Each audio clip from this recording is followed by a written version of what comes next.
ሰላም ጤና ይስጥልኝ የአዌቱ ዜና አድማጮቻችን፣ የዕለቱን አበይ ዜናዎች እንደሚከተለው አቀርባለሁ። ቻናሉን ሰብስክራይብ በማድረግ ይጀምሩ፣ ቤተሰብም ይሁኑ።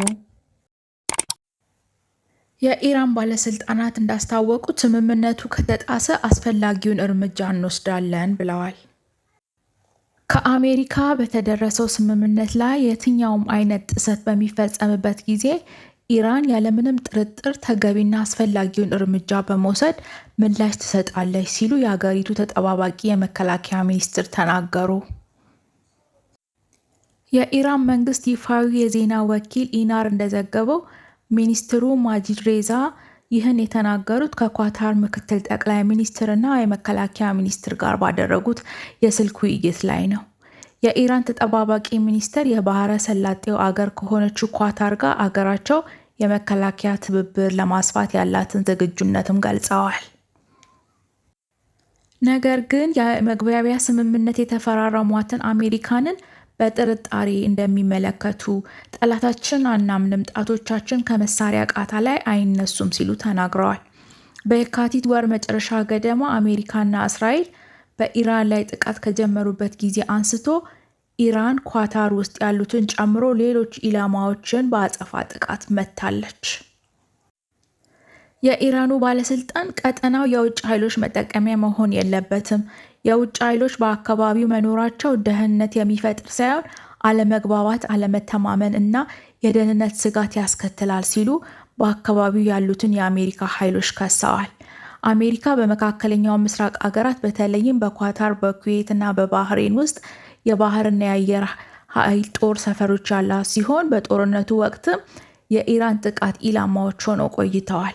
ኳታር በአሁኑ ጊዜ ከፓኪስታን ጋር በመሆን ኢራን እና አሜሪካ ዘላቂ የሰላም ስምምነት ላይ እንዲደርሱ ጥረት እያደረገች ነው። የደቡብ አፍሪካ ጸረ ስደተኛ ቡድኖች ህገ ወጥ የተባሉ የውጭ ሀገር ዜጎች ከደቡብ አፍሪካ ለቀው እንዲወጡ ያስቀመጡት የሰኔ 30 የጊዜ ገደብ ማብቃቱን ተከትሎ በተለያዩ የሀገሪቱ ከተሞች ከፍተኛ ውጥረት ነግሷል። የተቃውሞ ሰልፉ ወደ ከፋ ሁከትና ብጥብጥ ያመራል የሚለው ስጋት በሰፊው በማንዣበቡ በሀገሪቱ ያሉ ሰራተኞች ወደ ስራ ከመሄድ ተቆጥበዋል። የንግድ ሱቆችም ተዘግተዋል። እንዲሁም የህዝብ ትራንስፖርት አገልግሎቶች ተቋርጠዋል። በደርባን ከተማ የዙሉ ባህላዊ አልባሳት የለበሱ ዱላና ጋሻ የያዙ አነስተኛ የሰልፈኞች ቡድኖች በአንድ ፓርክ ውስጥ ተሰብስበው አባሃምቤ ይሂዱ ወይም ልቀቁ የሚሉ መፈክሮችን እያዜሙ ይገኛሉ። የደቡብ አፍሪካ የጸጥታ ኃይሎች ሰልፈኞቹን በቅርብ እየተከታተሉ ነው። ይህ የጊዜ ገደብ ካለፉት ሳምንታት ጀምሮ በፈጠረው ፍርሃት ምክንያት በሺዎች የሚቆጠሩ የውጭ ሀገር ዜጎች ወደ ሀገራቸው ለመመለስ ቆንጽላዎችን እንዲሁም ጊዜያዊ መጠለያዎችን እያጨናነቁ ይገኛሉ። የደቡብ አፍሪካ መንግስት ሊፈጠር የሚችል ሁከትን ለመከላከል ተጨማሪ የፖሊስ ኃይል ያሰማራ ሲሆን ወታደራዊ ኃይሉንም በተጠንቀቅ አቁሟል። ፕሬዝዳንት ሲሪል ራማፎዛ ህግ የሚጥሱ አካላት ላይ ጥብቅ እርምጃዎች እንደሚወሰድ አስጠንቅቀዋል። ዋትስአፕ ስልክ ቁጥር ሳይታይ በዩዘርኔም ብቻ መነጋገር ሊፈቅድ ነው። የመልእክት መለዋወጫ መተግበሪያ የሆነ ዋትስአፕ ተጠቃሚዎች ዩዘርኔም ብቻ በመለዋወጥ ቁጥራቸው ሳይታወቅ ከሰዎች ጋር እንዲነጋገሩ ሊፈቅድ ነው። በዓለም አቀፍ ደረጃ 3 ቢሊዮን ተጠቃሚዎች ያሉት ዋትስአፕ ይህን አሰራር በሚቀጥሉት ጥቂት ወራት ውስጥ ሙሉ በሙሉ ተግባራዊ እንደሚሆን ገልጿል። በዚህ ሳምንት ጀምሮ ግን ተጠቃሚዎች መለያ የሚሆናቸውን ዩዘርኔም እንዲመርጡ ፈቅዷል። ይህ መለያ ማስቀመጥ ግዴታ እንዳይሆን ተነግሯል።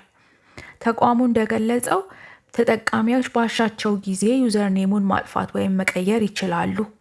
አሰራሩ ተግባራዊ መሆን ሲጀምር የዋትስአፕ ተጠቃሚዎች ዩዘርኔም ብቻ በመለዋወጥ ከሰዎች ጋር መነጋገር ይችላሉ። የማይፈለጉ መልእክቶችን ብሎክ የማድረጊያ አማራጭ አሁንም ቢሆን ይቀጥላል። ተጠቃሚዎች የሚመርጡት ስም ከ35 ፊደላት ያነሰ መሆን አለበት።